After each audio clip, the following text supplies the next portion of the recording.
Hi hello welcome to mantra 5. అప్పుల కన్నా ఆస్తులే ఎక్కువ అంటున్న కేటీఆర్.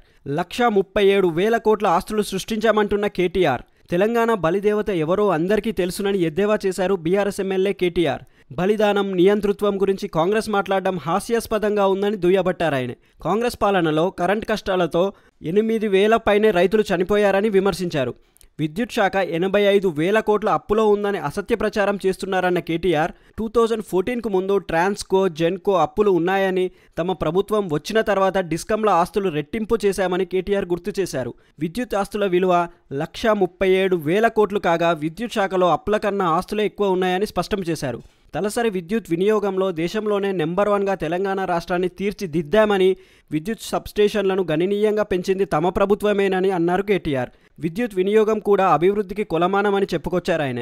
మోటార్లకు మీటర్లు పెట్టమని తెగేసి చెప్పాం, మరి కాంగ్రెస్ మోటార్లకు మీటర్లు పెట్టమని చెబుతుందా అని ప్రశ్నించారు కేటీఆర్. వ్యవసాయం, గృహాలు, పరిశ్రమలకు 24 గంటల కరెంట్ ఇవ్వాలన్నారాయన. సివిల్ సప్లై శాఖలో 56,000 కోట్ల అప్పులు ఉన్నాయని నిన్న గవర్నర్ తమిళసై చెప్పారన్న కేటీఆర్, రాష్ట్రం దివాలా తీయలేదు, దివాలాకోరు రాజకీయాలు చేస్తున్నారంటూ మండిపడ్డారు. అప్పు అంటారు గానీ ఆస్తుల గురించి ఎందుకు చెప్పట్లేదని ఘాటైన వ్యాఖ్యలు చేశారు కేటీఆర్. తమ పాలనలో రాష్ట్రానికి అప్పుల కంటే ఆస్తులు ఎక్కువ సమకూరాయని కేటీఆర్ అసెంబ్లీ సాక్షిగా ప్రకటించారు. ఇంకా మీకు నచ్చిన ఎలాంటి వీడియోస్ చేయాలో మీరు మీ కామెంట్ రూపంలో చెప్పండి. మరిన్ని ఇలాంటి వీడియోస్ చేయడానికి మీ సపోర్ట్ని లైక్, సబ్స్క్రైబ్ అండ్ షేర్ చేసి తెలపండి. Thanks for watching.